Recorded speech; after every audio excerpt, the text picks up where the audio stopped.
Bom dia, família. Tudo bem com vocês?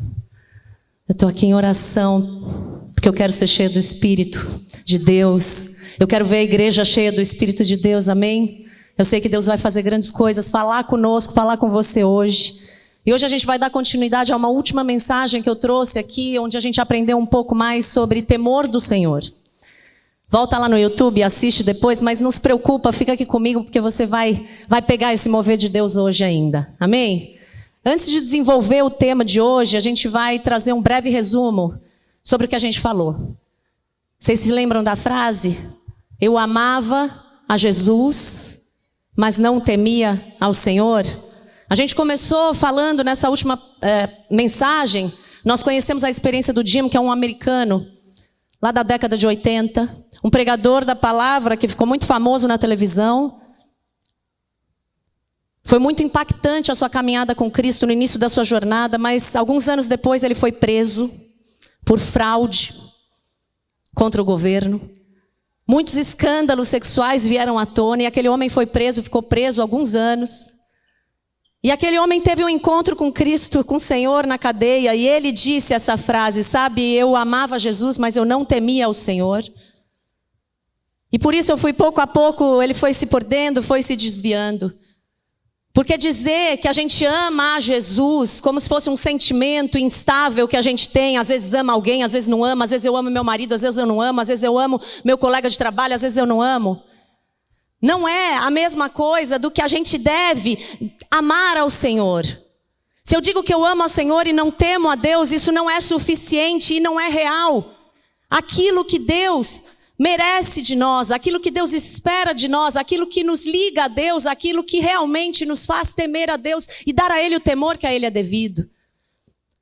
A partir disso, a gente foi conceituando o que é temer a Deus, né? Temer é uma palavra que fala sobre medo, sobre pavor, e o que às vezes isso nos confunde com relação ao nosso relacionamento com Deus. Temer a Deus, na verdade, é atribuir o lugar mais elevado, o lugar de maior honra no nosso coração, na nossa própria vida. Porque esse Deus é um Deus santo, e santo não só porque Ele não erra, porque Ele não peca. Ele é santo porque Ele é distinto. A palavra santo significa separado. Ele está acima de todas as coisas, acima de tudo. Não é mais qualquer um, ou o melhor, nem mesmo o maior dentre nós seres humanos. Tem uma categoria exclusiva para Deus. Deus é soberano. Ele não tem comparação com ninguém, com nenhum de nós, nem com o melhor dos homens e das mulheres. Ele não tem comparação, não há concorrência para Deus. Então o temor do Senhor é esse profundo e permanente respeito e reverência que arde no nosso coração por Deus e por todas as coisas que Ele diz que são santas, que são separadas. Temer a Deus é eu tremer profundamente com reverência, diante da presença gloriosa desse Deus, diante da certeza de que Ele está presente na minha vida, diante da maravilha da palavra de Deus. É você adorar somente a Deus, é você ter gratidão constante no seu coração, louvor sincero nos seus lábios. É você viver uma disposição interna de mente, de alma, de coração, de não querer, de ter pavor, sim, de ofender sequer no pensamento a esse Deus que te amou tanto, que me amou tanto, esse Deus todo-poderoso que se entregou por nós. E entendendo isso, a gente foi vendo que há inúmeras promessas de Deus e consequências extraordinárias para Deus, para quem vive nesse temor ao Senhor.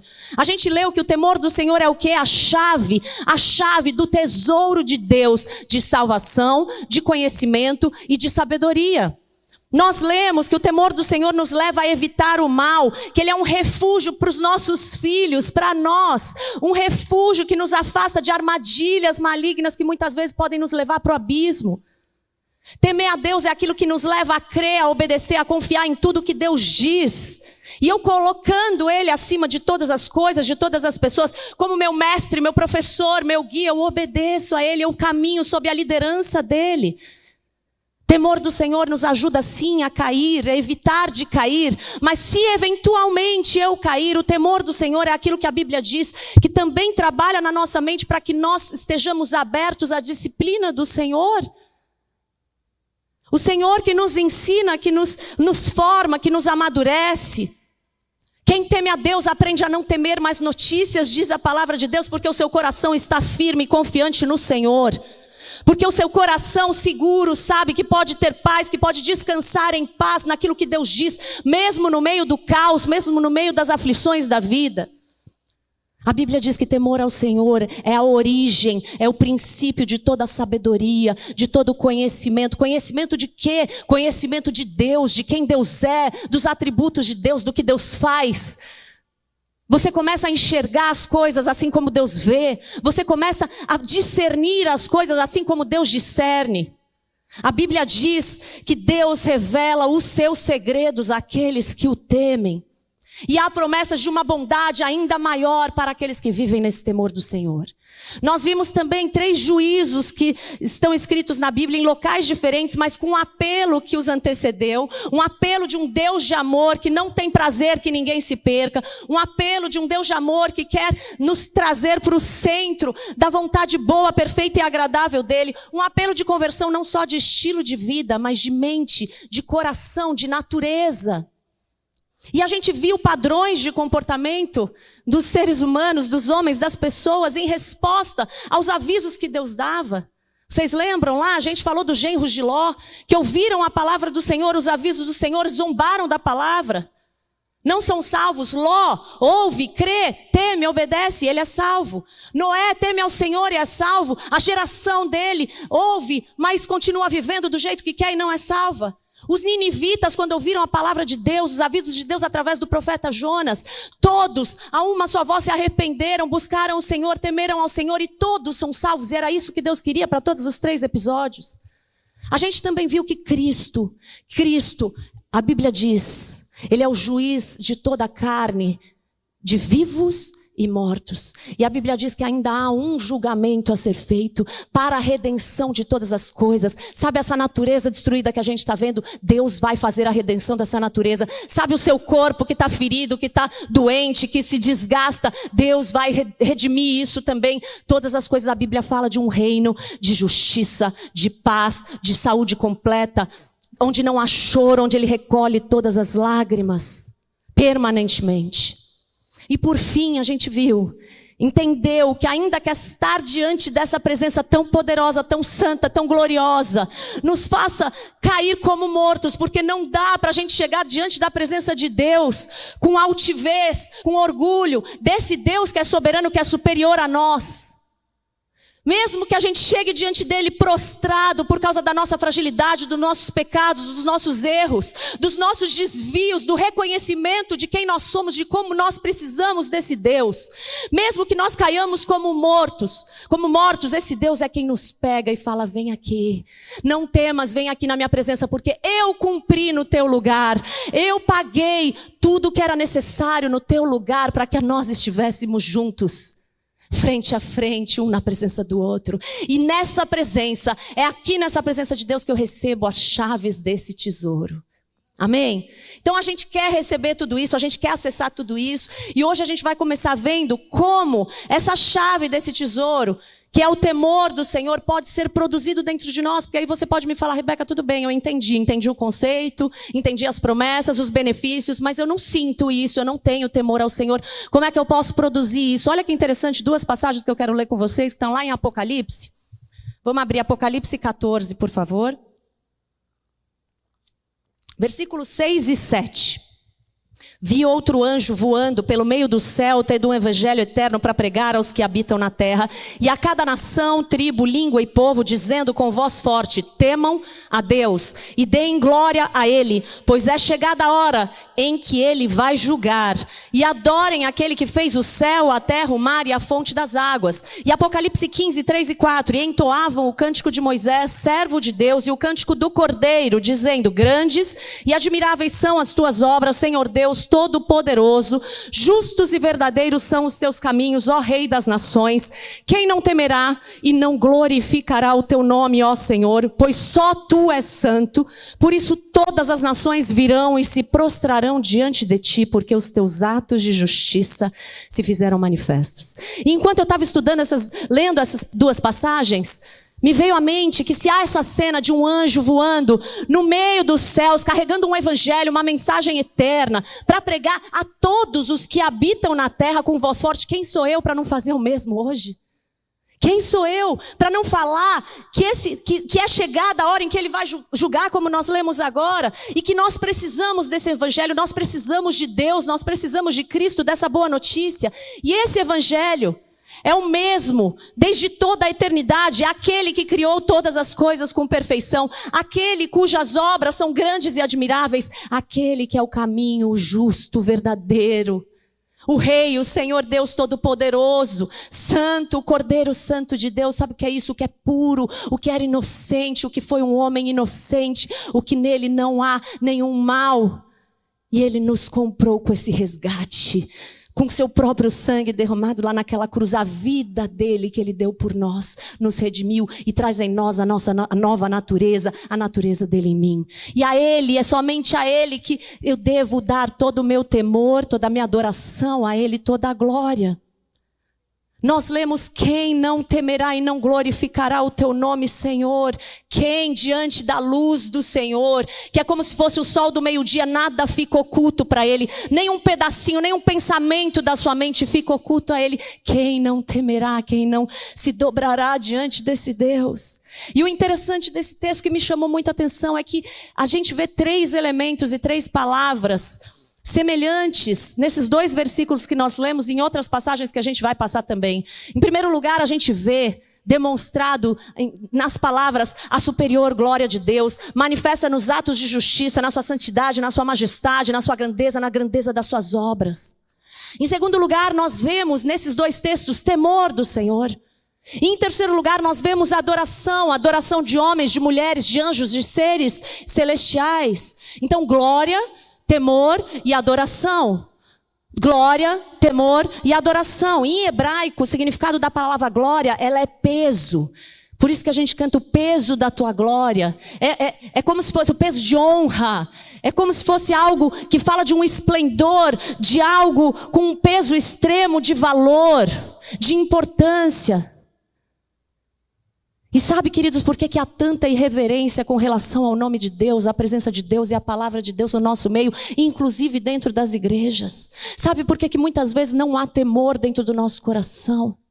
Porque nós não entendemos a glória do Senhor ainda.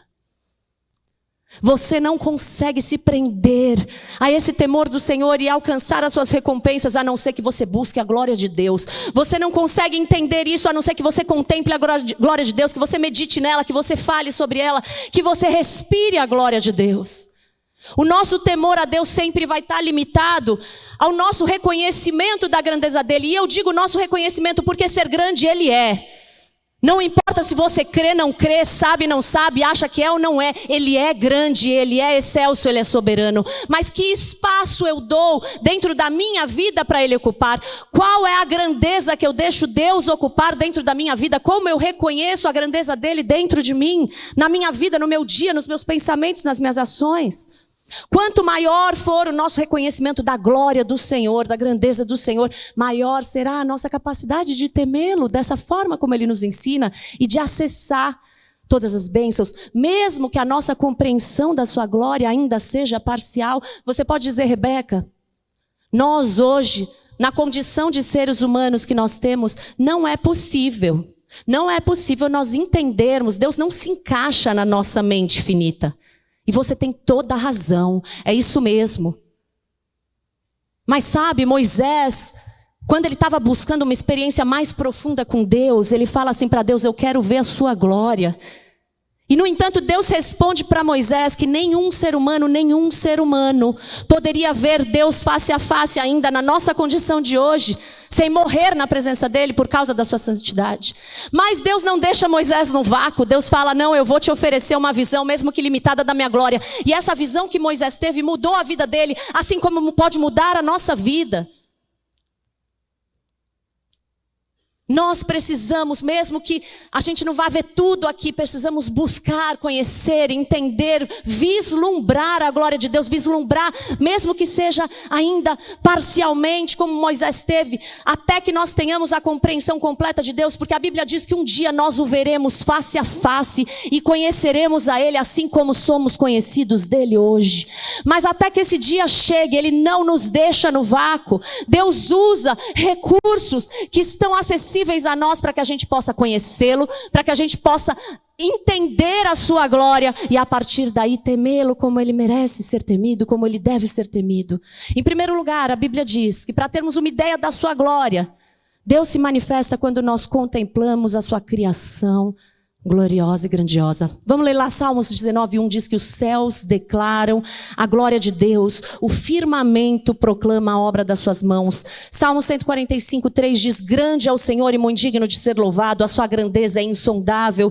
Uma geração louvará a outra geração as tuas obras e anunciará os teus poderosos feitos. Meditarei, olha só, meditarei no glorioso esplendor da tua majestade e nas tuas maravilhas. Falarão do poder dos teus feitos tremendos e eu anunciarei a tua grandeza. A Bíblia diz: todas as tuas obras te renderão graças, Senhor, e os teus santos te bendirão, falarão da tua glória, da glória do teu reino. Em segundo lugar, para a gente ter uma ideia da glória de Deus, Deus se manifesta através da nossa vida com sinais e maravilhas extraordinários, milagres mesmo, milagres que estão registrados na Bíblia e milagres que Ele continua realizando ainda hoje, nos mostrando que nada é impossível para Deus, não há limites para o Deus que você serve. Deixa eu te contar uma coisa, minha mãe comentou do livro que está ali, que é um presente, que fala de alguns milagres que Deus fez na nossa vida. E a nossa família, ela foi amiga de uma senhora que parecia bem doida quando a gente conheceu, quando meus pais a conheceram. Era assim que minha mãe pensava sobre ela. Provavelmente é assim que você pensa sobre mim hoje. Essa mulher apresentou Jesus para os meus pais. E o filho dessa senhora, chamava Ismael, nasceu com uma hérnia exposta na barriga. E o médico tinha dito que não haveria cura para aquilo. E essa senhora deu o nome do médico, Ismael, para o menino, foi para casa esperando ele morrer. E em meio a tanta dificuldade, ela se lembrou que o irmão dela tinha se convertido, tinha virado evangélico. E tinha dado para ela de presente uma Bíblia. Essa mulher tinha muita fé. Ela era uma católica fervorosa, buscava Deus, amava Deus, mas ela não tinha o costume de ler a Bíblia sozinha em casa. Ela conversava mais nas reuniões, mas ela não tinha costume de ler a Bíblia em casa. E um dia ela lendo, ela ouviu que Jesus curou um cego de nascença com a saliva dele, passou nos olhos dele. E aquela mulher, ela não teve dúvida. Ela cuspiu no dedo dela, falou: se a Bíblia está escrita, eu vou fazer. Cuspiu no dedo dela, começou a passar a mão na barriga da criança e falar: fecha em nome de Jesus, fecha em nome de Jesus, fecha em nome de Jesus. E o milagre aconteceu, gente. E essa mesma mulher, a filha dela de 2 anos, Consuelo, ficou com leucemia. E ela não pensou 2 vezes, fez a mesma coisa, buscou esse Deus de milagre. E Deus falou para ela: eis que estou trocando o sangue da sua filha e curando-a dessa enfermidade. E ela não teve mais nada. Deus ainda faz milagres, ainda hoje. Lucas 5:24 conta mais um milagre que Jesus, vocês lembram da história? Um homem paralítico, 4 amigos. Quem tem amigo aqui? É bom ter amigo, viu, gente? Tenham amigos que façam isso, que te coloquem cara a cara com Jesus. 4 amigos pegaram aquele homem e aquela sala, uma casa, Jesus estava reunido e aquela casa cheia, eles não tinham por onde chegar diante de Jesus, eles sabiam que Jesus podia mudar a história daquele paralítico, daquele amigo. Eles colocaram aquele homem diante de Jesus pelo telhado. E Jesus, vendo a fé deles, olhou para o paralítico e falou: os seus pecados estão perdoados. Mas Jesus, discernindo o coração de algumas pessoas que estavam ali desconfiadas, falando: quem é esse para perdoar pecados? Do que ele está falando? Jesus virou e falou o seguinte, Lucas 5:24, mas isto é para que vocês saibam que o Filho do Homem tem autoridade sobre a terra para perdoar pecados. E disse ao paralítico: eu digo a você, levante-se, pegue o seu leito e vá para casa. E imediatamente ele se levantou diante de todos e pegando o leito em que até então estava deitado, voltou para casa glorificando a Deus. E todos ficaram muito admirados, davam glória a Deus e, cheios de temor, diziam: hoje vimos coisas extraordinárias. Você percebe aqui nesse texto também a glória de Deus sendo manifesta através de milagres e sinais, gerando temor e adoração em admiração daquelas pessoas. Vamos falar de mais um milagre de hoje lá em casa? Minha mãe uma vez ofereceu carona para uma moça, uma senhora que levava alimentos, distribuía roupas para comunidades carentes. E elas foram visitar algumas casas que eram bem numa zona rural, longe, né? Famílias extremamente carentes, necessitadas. Lugar de difícil acesso, o carro, mal passava um carro na estrada. E do lado tinha uma ribanceira, uma das laterais tinha uma ribanceira muito grande. E depois que elas fizeram as entregas, conversaram ali. Quando ela foi manobrar o carro, e eu vou falar, porque minha mãe dirige muito bem, viu, gente? Não estou falando mal da direção dela, não. Mas ela foi manobrar o carro, na hora de dar ré, o carro desceu 30 metros para baixo na ribanceira. O primeiro milagre é que ele não bateu em árvore nenhuma. Mas quando ela chegou lá embaixo, ela falou, bom, paralisada, como é que eu saio daqui? Isso, 1981. Não tinha celular. A comunidade que ela estava, ninguém tinha telefone. Então não dava nem para ligar para chamar um guincho. E aí ela estava lendo um livro, elas tinham acabado de se converter, ela estava lendo um livro, Louvor que Liberta. Ela falou, quer saber, eu vou colocar os princípios desse livro para acontecer. E aí ela começou a louvar, começou a orar e falar assim, Deus, é o seguinte, eu vim fazer o teu trabalho, a tua obra, e eu sei que quem vai nos tirar daqui é você. Não sou eu, não vai ser a minha mão na direção, vai ser o Senhor nos guiando, eu coloco você como motorista do meu carro agora. E ela começou a louvar a Deus, a agradecer a Deus e foi acelerando. E quando ela foi acelerando, o carro foi subindo, foi subindo, foi subindo, foi subindo, foi subindo, como se estivesse sendo puxado por uma coisa, sabe, que invisível, uma mão forte invisível, e o carro foi subindo e chegou até a estrada novamente. Isso é milagre ou não é milagre? Isso é um milagre que faz a gente entender a glória desse Deus, devolver a glória para Ele e temer a esse Deus. O que dizer? Vocês lembram da outra história? Recém-convertidos também. A gente indo para o Iraque, no meio de um país de guerra, ia morar lá por quase um ano. 3 crianças pequenas. E um abençoado virou para os meus pais e falou assim, você pode levar 99 Bíblias? Só que eles tinham lá em Belo Horizonte, pela empresa, sido treinados e falado, não levem literatura considerada por eles como subversiva. Ou seja, Bíblias ou qualquer outra coisa de qualquer outra religião que não seja deles. Mas meus pais, loucos igual a outra senhora agora, como que eu posso recusar levar a palavra de Deus para quem precisa, para quem quer? Então enfiaram na mala, minha mãe escondeu nas calças como se isso fosse fazer alguma diferença. Aí desceram daquele avião, aquelas 50 graus na sombra, aquele negócio, chegaram lá no saguão, passaram pela aduana, chegaram lá no saguão, todas as malas de todos os passageiros reviradas, abertas, os passageiros do lado da mala. E quando meus pais chegaram, meu pai falou assim, Nem, é a minha mãe, Nem, vai com as crianças para fora, porque como eu sou diretor da empresa, qualquer coisa, eles me pagam aqui, sou liberado da prisão, eu vou procurar a nossa mala. Já sacou, vou ser preso. Quando ele olhou, procurando para um lado para o outro, ele avistou as 2 únicas malas marrons lá no fundo com um X. E aí ele falou assim, bom, 2 uma, ou eu vou chegar lá e vou ser preso imediatamente, né? O X é tipo, prende esse daqui, mas vou. Foi andando, foi andando, foi andando, pegou a mala, foi saindo, foi saindo, foi saindo, foi saindo. Nenhum guarda, nenhum segurança, ninguém parou até ele chegar até a nós e a gente sair. Num país em guerra onde qualquer um poderia entrar com uma bomba lá, todas as malas abertas, menos as 2. Isso é ou não é um milagre de Deus, a glória de Deus, falando quando eu quero, a coisa acontece, quando é a minha vontade, não se preocupe, confie, tema. Um terceiro ponto para a gente ter mais da ideia da glória de Deus. Deus inspirou a escrita da Bíblia. Eu não vou entrar aqui para contar como é que é, porque que eu sei que é a inspiração de Deus. Tem vários argumentos para eu te dar, mas eu creio que Deus inspirou, deixou registrada aqui a essência da vontade dele, que é boa, que é perfeita e agradável. Olha o que diz Provérbios 2. Meu filho, 1-8, meu filho, se você aceitar as minhas palavras e guardar no coração os meus mandamentos, se der ouvidos à sabedoria e inclinar o coração para o discernimento, se clamar por entendimento e por discernimento gritar bem alto, se procurar a sabedoria como se procura a prata e buscá-la como quem busca um tesouro escondido. Vocês estão entendendo aqui a ilustração que ele está fazendo? É buscar de todo o coração. É buscar de todo o coração. Então você entenderá o que é temer ao Senhor e achará o conhecimento de Deus, pois é o Senhor que dá sabedoria. É o Senhor que dá sabedoria. Então a gente aprende, entende o temor do Senhor, buscando a sabedoria da palavra de Deus, dando ouvidos a isso como se fosse um tesouro escondido para nós.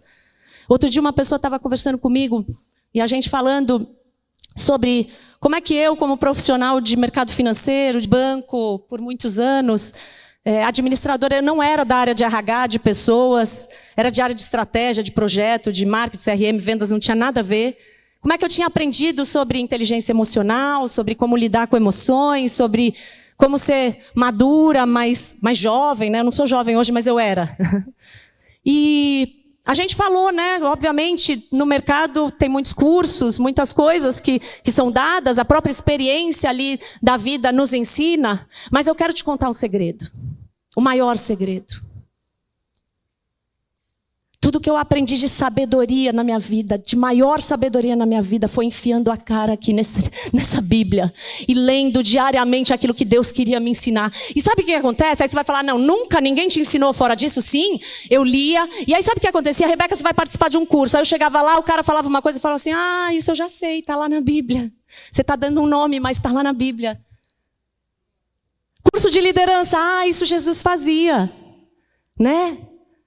Como ser um bom líder, Jesus fazia, Jesus ensinou, está tudo aqui. Eu não estou falando para você não usar outros recursos que estejam disponíveis, porque Deus permite dar essa liberdade. Deus vai usar pessoas para te ensinar também. Mas não deixa de buscar a sabedoria que está aqui. Esse é o maior segredo, é o que verdadeiramente dá sabedoria. Para termos ideia da sua glória. A sua palavra, gente, foi além de um livro. A sua palavra se tornou uma pessoa. É o que a Bíblia disse. A sua palavra se tornou o Cristo. João 1,14 diz. Aquele que é a palavra com P maiúsculo, tornou-se carne e viveu entre nós. Vimos a sua glória, glória como do unigênito, vindo do Pai, com P maiúsculo, cheio de graça e de verdade. Porque Deus, em 2 Coríntios 4,6, que disse, das trevas resplandeça a luz. Ele mesmo resplandeceu em nosso coração para a iluminação do conhecimento da glória de Deus. Conhecimento da glória de Deus. Você quer conhecer a glória de Deus na face de Cristo Jesus. Então você vê a glória de Deus em Cristo. Hebreus 1,3 diz que que o Filho, ele é o resplendor da glória de Deus, a expressão exata do seu ser, sustentando todas as coisas por sua palavra poderosa. Então nós precisamos conhecer a Cristo, o que Cristo fez por nós, mesmo antes da gente merecer qualquer coisa, o tamanho da graça de Deus, nós precisamos entender isso e crer para desenvolver esse temor do Senhor. Assim como vocês lembram daqueles 2 ladrões que foram crucificados ao lado de Jesus. A Bíblia fala que os 2 estavam zombando de Cristo, mas de repente um deles fala, opa! Ele vê a glória daquele homem que estava lá sem merecer. Ele fala para o colega dele, você nem mesmo teme a Deus. Você não teme a Deus. Nós merecemos estar aqui, esse homem não merece estar aqui. E olha para Jesus e fala, Senhor, meu mestre, Senhor, lembra-te de mim quando entrares no teu reino. Ele reconheceu a glória de Deus, ele reconheceu o que Cristo estava fazendo. Ele se arrependeu e naquele momento Cristo olhou para ele e falou, hoje mesmo você estará comigo. Amém? Hoje mesmo você estará comigo. Então, meu querido, se você ainda não teme a Deus, talvez você não tenha entendido quem é Cristo. Talvez você não tenha entendido o que Cristo fez por você, por amor. Se você não teme a Deus, talvez você não tenha aberto ainda o teu coração para o Espírito. A palavra de Deus fala que o Espírito de Deus é aquele que dá conhecimento e temor do Senhor. Se você ainda não teme a Deus, talvez você não esteja buscando a revelação da palavra de Deus como sendo um tesouro. Sabe, talvez você esteja aqui, vindo aqui 1000 vezes, talvez você pode ser até um pastor.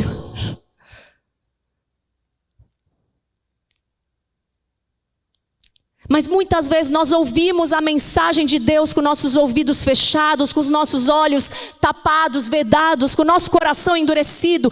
Ouvimos questionando, ouvimos tentando achar o erro, ouvimos tentando ver o que está de errado nisso daí. E não ouvimos querendo aprender e ouvir a voz de Deus. Deus, o que você quer falar para mim? Muda, me transforma, me alcança, me faz diferente hoje. Olha o que acontece quando nós estamos diante dessa presença gloriosa e majestosa de Deus. Apocalipse 7:11 diz, todos os anjos estavam em pé ao redor do trono e fala que eles se prostravam com o rosto em terra diante do trono e adoravam a Deus dizendo, amém, louvor e glória, sabedoria, ação de graças, honra, poder e força, sejam ao nosso Deus para todo sempre, amém. Então glória, temor, adoração, em todos esses registros você percebe um ambiente de glória de Deus, um temor sendo gerado e uma resposta em adoração, porque quem tem um vislumbre dessa glória de Deus responde dessa forma. Sabe, a adoração não é uma resposta puramente emocional do que acontece aqui.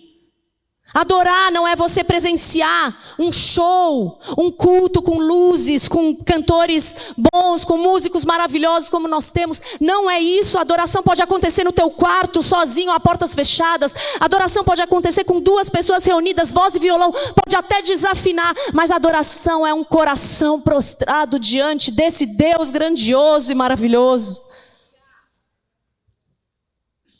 Diante da sua glória, diante da contemplação da sua glória revelada em todos esses aspectos que nós falamos aqui hoje.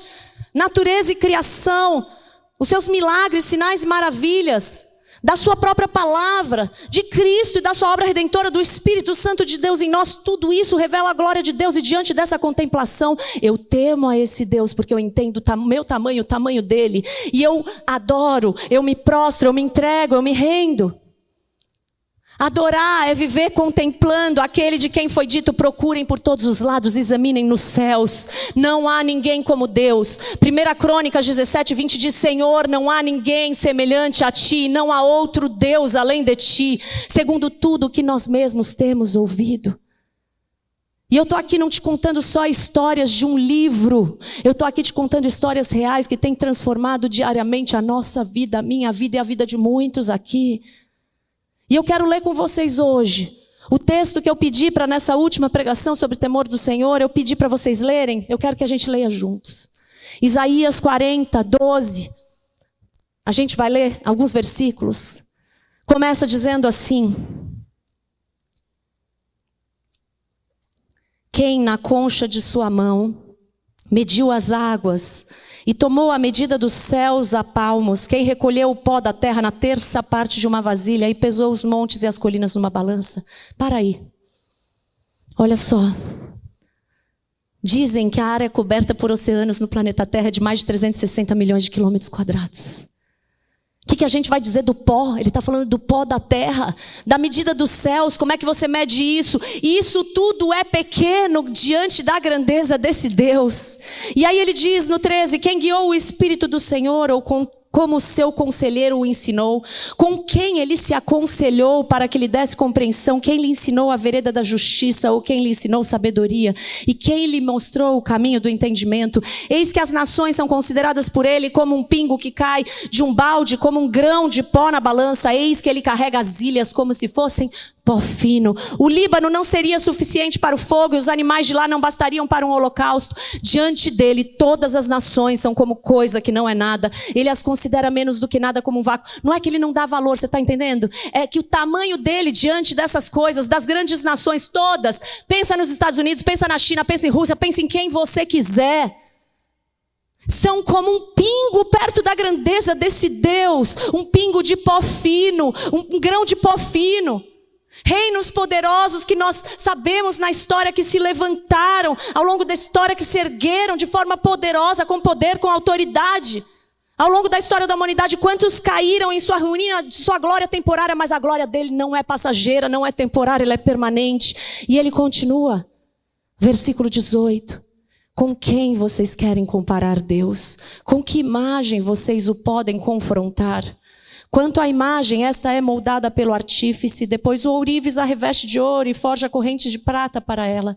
O pobre, que não pode fazer tal oferta, ele escolhe uma madeira que não apodrece e procura um artífice perito para fazer uma imagem esculpida que não oscile. Por que a gente tem tentado criar imagens de uma divindade a partir daquilo que a nossa mente finita conhece? Para descrever quem é o nosso Deus. Eu não estou falando só de imagem física, não. Eu estou falando de qualquer tipo de idolatria que entra no nosso coração, que ocupa o lugar de Deus como se fosse maior do que o nosso Senhor. Qualquer vã filosofia, ou religião, ou qualquer coisa que a gente tenta fazer caber o nosso Deus. Por que a gente diminui Deus dessa forma? Por que a gente continua vivendo como seres humanos, criando nossos deuses, ao invés de querer conhecer o Deus que criou todos os seres humanos. A Bíblia continua no 21, será que vocês não sabem? Será que vocês não ouviram? Será que isso não lhes foi anunciado desde o princípio? Vocês não entenderam isso desde a fundação do mundo? Vocês não atentaram para os fundamentos da terra? Ele é o que está assentado sobre a cúpula da terra, cujos moradores são como gafanhotos. É Ele quem estende os céus como cortina e os desenrola como tenda para neles habitar. É Ele quem reduz a nada os príncipes e torna nulidade os juízes da terra. Não está falando de um Deus que não está nem aí, gente. Está falando que diante de Deus, príncipes e juízes, que são pessoas poderosas de autoridade, ainda diante de Deus, mesmo assim são nadas, por mais importante que sejam aqui. Mal foram plantados e semeados, mal se arraigou na terra o seu tronco, já secam quando um sopro passa por eles e uma tempestade os leva como palhas. Esse é o ser humano. Então, que orgulho e inteligência é essa que a gente acha que tem para nos achar melhor do que o outro, para chamar o outro de burro, de ignorante, para fazer guerras por causa das nossas vaidades, dos nossos desejos. Você pode até ter um QI maior, ser mais estudado, mais culto, querido, mas deixa eu te contar uma coisa. Diante de Deus, todos nós somos iguais. Diante de Deus, todos nós somos carentes da glória de Deus, da graça desse Deus, do toque amoroso desse Deus. Com quem vocês vão me comparar? A quem eu seria igual, diz os santos. E ele fala, levantem os olhos para o alto e vejam quem criou essas coisas. Aquele que faz sair o seu exército de estrelas, todas bem contadas, as quais ele chama pelo nome, por ser ele grande em força e forte em poder, nenhuma só vem ao faltar. Você sabe o que a ciência diz sobre as estrelas? Estima-se que existem em torno de 100 bilhões a 400 bilhões de estrelas só na Via Láctea. Além disso, tem bilhões de outras galáxias no universo observável, cada uma com seu próprio número de estrelas. E a estrela mais próxima da Terra, além do Sol, que chama Próxima Centauri, ela está localizada a aproximadamente 4,3 anos-luz de distância da Terra. Isso equivale a mais de 40 trilhões de quilômetros. E a Bíblia está dizendo aqui que Ele conhece todas, sabe pelo nome, nenhuma delas vem ao faltar. E sabe o que é lindo? Sabe o que me faz, que continua esse texto falando, que me faz tremer e temer e amar esse Deus? Olha o que ele diz. Por que então você diz, ó Jacó, e você fala, ó Israel? Coloca teu nome aí, porque Ele não conhece só o nome das estrelas, Ele conhece o teu nome. Porque então você diz, ó Rebeca, você diz, ó Maria, você diz, ó José, você diz, ó João, você diz, ó Renato, porque você fala, o meu caminho está encoberto ao Senhor e o meu direito passa despercebido ao meu Deus. Ele conhece cada lágrima que você derrubou, Ele conhece a sua história, Ele conhece seu passado, seu presente, seu futuro. E aí ele fala, será que você não sabe, nem ouviu que o eterno Deus, o Senhor, o Criador dos confins da terra, nem se cansa, nem se fatiga, a sabedoria dele é insondável, ele fortalece o cansado e multiplica as forças ao que não tem nenhum vigor. Você está cansado, você está cansado, você está cansada de lutar, de sofrer, de performance, de estar sempre buscando. Confia no Senhor. Eu não estou falando que não vai ter esforço, mas eu estou falando que há uma paz em confiar no Senhor e entender que é Ele que me chama pelo meu nome. E aí ele termina falando, os jovens se cansam e se fadigam, os moços de exaustos caem. Sabe o que é isso? Até na sua melhor habilidade, até no auge da sua capacidade física, emocional e intelectual, ainda assim há situações na vida que vão fazer você se cansar, se fatigar, cair, estragar seus relacionamentos, precisar de ajuda. Mas olha o que diz, e ele termina no 31 falando, mas os que esperam no Senhor renovam as suas forças, sobem como asas como águias, correm e não se cansam, caminham e não se fatigam. Essa é a glória, esse é o tamanho da glória do nosso Deus, o Deus que te chama, confia em mim. O Deus que fala hoje, coloca a sua esperança em mim. Eu tenho o melhor para você hoje. Eu tenho algo grande para fazer na tua vida, porque eu já fiz algo maior. Sabe as coisas grandes que você espera para a tua vida? Não é com uma expectativa ansiosa. Ai, o que será que Deus vai fazer? Olha para trás, olha para a cruz e vê o que Ele já fez. Você acha que Deus abriria a mão de toda essa glória que nós lemos para se tornar ser humano, carne e osso como nós, para precisar? O Deus Todo-Poderoso precisava. Ele foi um bebê, ele precisou. Ele se limitou, e ele cresceu, e ele se entregou naquela cruz por amor a você. Você acha que ele ia fazer isso por um projeto fracassado? Você não é um projeto fracassado de Deus. Você precisa sair daqui crendo e entendendo isso, e vivendo a partir dessa verdade, a partir de hoje. Deus não se frustrou com a sua vida. Deus não deixou de desejar a sua vida. Ah, você não sabe, eu sou fruto de um aborto mal sucedido. Não é. Não é. Você nasceu e você está aqui porque Deus quis que você estivesse aqui. Você está aqui hoje porque Deus te chamou hoje para ouvir essa palavra. Porque Ele quer que você viva a novidade de vida com Ele a partir de hoje. Reconheça então toda essa glória. Deixa o Espírito Santo deixar esse temor. Eu vou pedir para o Moisés subir aqui, Aninha, por favor. Deixa o Espírito Santo gerar esse temor dentro de você. Fecha teus olhos, querido. Não fica olhando para mim, não. Agora é você com Deus. Deixa o Espírito Santo gerar esse temor no teu coração, te transformar em um verdadeiro adorador. O Espírito Santo de Deus está passeando no nosso meio. O Espírito Santo de Deus está falando para você: filho meu, me dá o teu coração. Filha minha, me dá o teu coração hoje. Confia em mim. Eu sou o caminho, a verdade e a vida. Eu sou o caminho para você estar na presença de Deus, para viver algo novo. Eu preparei uma morada diante de mim para você. Eu quero começar a caminhar contigo. Eu estou do teu lado todos os dias, mas você não está percebendo. Eu quero o seu coração. Eu, Rebeca, quero viver para conhecer mais desse Deus, querido. Porque a gente, aqui nessa terra, como eu falei, nosso conhecimento é limitado, mas dia após dia eu quero conhecer mais desse Deus. Eu quero buscar esse Cristo apaixonadamente. Eu quero entregar o meu coração para esse Deus. Fecha teus olhos, deixa essa palavra cantada ministrar no teu coração.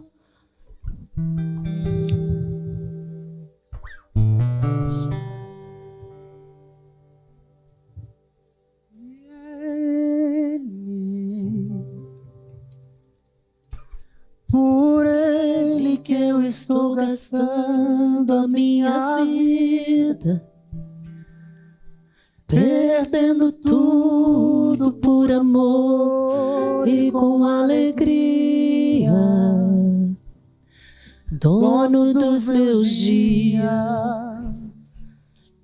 E é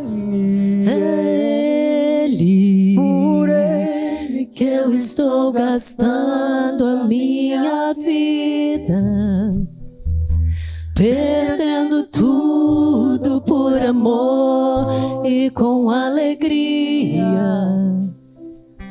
dono dos meus dias. Ele virá, soberano em poder. Ele virá, o governo está nele. Vejam, ele traz consigo a sua recompensa, e ele virá. Ele está aqui, soberano em poder. Ele está aqui, e o governo está nele. Vejam, ele traz consigo a sua recompensa. Eu quero te fazer um convite. Eu quero te fazer um convite. Se você fica com olhos fechados, a gente não está olhando para ninguém, mas se você quer dar seu coração para Cristo, para viver algo novo hoje. Eu não estou perguntando se você já fez isso lá atrás, se você já orou, se você já aceitou a Jesus. Eu estou perguntando se hoje você quer temer mais ao Senhor, você quer aprender a caminhar com o Senhor, você quer viver esse novo de Deus na sua vida. Eu te convido a dar um passo de fé e vir aqui, ó. Pode encher esse lugar, querido. Venha entregar o seu coração para Jesus. Venha entregar a tua vida para o Senhor. Venha sem demora. Se você tiver mais 1 minuto de vida, se quando você sair aqui a sua vida for ceifada, não importa, passe seu último minuto de vida agarrada com esse Senhor. Se você tiver mais 10 dias de vida, passe seus 10 dias de vida agarrada com esse Senhor. Se você tiver mais 80 anos de vida, 100 anos de vida, passe agarrada com seu Senhor. Passe agarrado com seu Senhor. Não há nada melhor nesse mundo. Você pode achar loucura, essa pregação do evangelho é loucura mesmo, mas mais loucura ainda é a gente acordar todos os dias pensando só em dinheiro, pensando só em experiências de vida legais. Tudo vai ficar para trás. Loucura é ficar longe desse Deus. Loucura é não entender os propósitos e os sonhos de Deus para a sua vida. Loucura é você não deixar o Espírito Santo de Deus te transformar a imagem perfeita de Cristo no seu filho. Deixa ele te pegar no colo hoje. Deixa ele curar as feridas da tua alma. Aquilo que te fizeram lá atrás, ele apaga. Só abre o teu coração e deixa Deus curar os seus traumas. Entrega teu coração e diga assim: é Ele, é por Ele que eu vou viver a minha vida. É por Ele que eu vou viver a minha vida. É Ele, por Ele que eu estou gastando a minha vida, perdendo tudo por amor e com alegria, dono dos meus dias. é Ele, é Ele, por Ele que eu estou gastando a minha vida, perdendo tudo por amor e com alegria, dono dos meus dias. Deixa eu te falar uma coisa. A gente está cantando gastando a minha vida e perdendo tudo. E isso às vezes bate aqui e fala, né? Então eu vou perder. E a gente não gosta de perder. Mas eu vou te contar um segredo. Quando Deus te pede algo, é porque Ele tem algo muito maior para você. Vocês lembram de Abraão? Quando Deus pediu para Abraão, o seu filho, Deus tinha promessas e sonhos de dar uma descendência a Abraão. Não é um filho, Abraão, é uma descendência. Então quando você acha que você está perdendo alguma coisa, deixa eu te contar que quando Deus te pede alguma coisa, o mundo quando tira alguma coisa de você, te rouba, te deixa vazio, te deixa lá embaixo. Mas Deus quando tira alguma coisa de você para o seu bem, Ele não te deixa vazio. Ele te preenche muito mais, muito mais, muito mais, muito mais do que tudo que você pode pensar, imaginar e calcular. Então não tenha medo de renunciar nada por amor a Deus, por amor ao reino de Deus. Não tenha medo. Vai devagarzinho com Deus. Ninguém está te pedindo para você sair daqui. Vai devagarzinho com Deus. Deixa Deus fazer os processos dele. Deixa Deus se apresentar a você. Ele só quer uma chance de se apresentar a você, revelar a sua glória a você. É Ele, por Ele que eu estou gastando a minha vida, perdendo tudo por amor e com alegria, dono dos meus dias, e Ele virá, soberano em poder, Ele virá.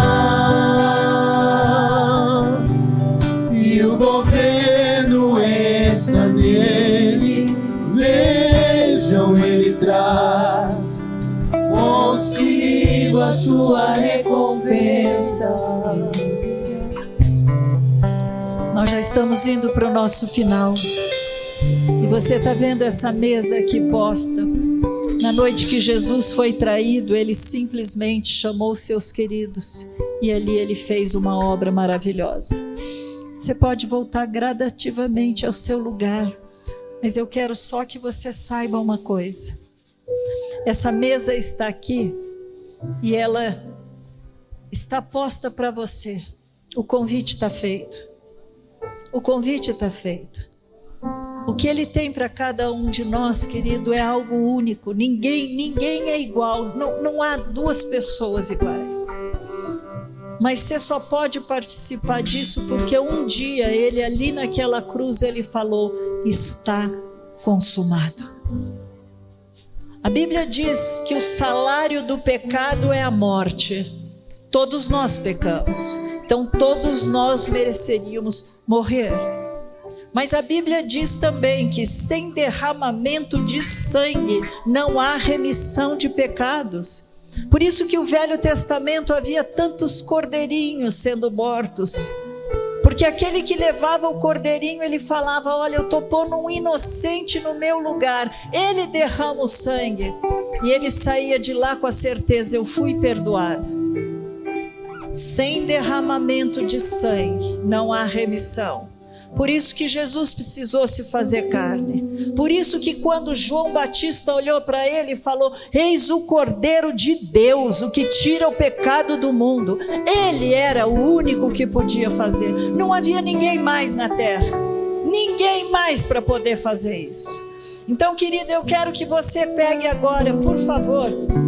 Todos receberam, acenda um pouquinho a luz. Quem não recebeu, levanta a mão para que eles possam ainda dar para vocês.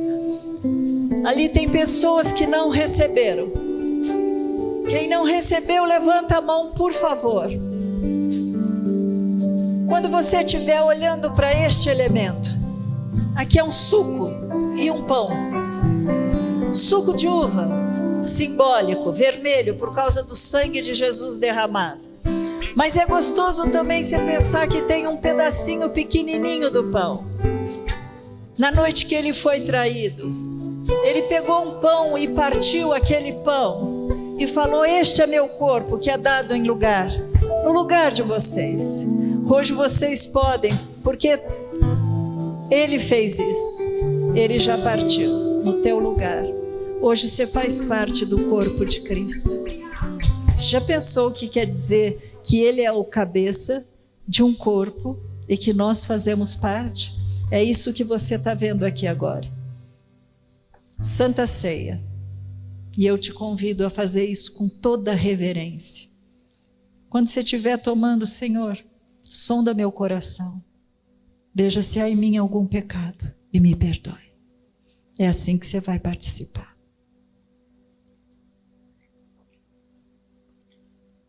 Aleluia. Aleluia. É bom demais pertencer a esse corpo. Pai amado, a tua família reunida aqui, Pai. Viemos aqui para te adorar, viemos aqui para te exaltar. Estamos aqui por causa do sacrifício de Cristo. Porque um dia ele assumiu o nosso lugar. Um dia ele morreu a minha morte. Naquele dia, Senhor, o Cordeiro pagou todos os meus pecados. Então, Pai, em nome de Jesus, que cada um que estiver tomando essa ceia, perceba o privilégio que nós temos de termos um Deus tão santo, que resolveu se fazer carne no meu lugar, para poder passar a minha morte. Obrigada, Jesus. Obrigada, Senhor. Somos de Cristo, aleluia. E, Senhor, despede teus filhinhos agora com a tua santa paz. Que a gente possa continuar sentindo a tua presença, não apenas aqui em cima, Pai, no dia a dia, porque é promessa tua. Eis que eu estou convosco todos os dias até a consumação do século. Que a graça do nosso Senhor e Salvador Jesus Cristo, Que o amor do nosso Deus e Pai, a comunhão, a consolação do Espírito Santo esteja com você a cada momentinho. Não abra mão dessa presença. É você que invoca. Ele está presente em todos os lugares. Mas é você que diz: eu quero mais. Não quero sair da tua presença, Pai. Vão na paz. Que Deus os abençoe. Excelente semana com Jesus.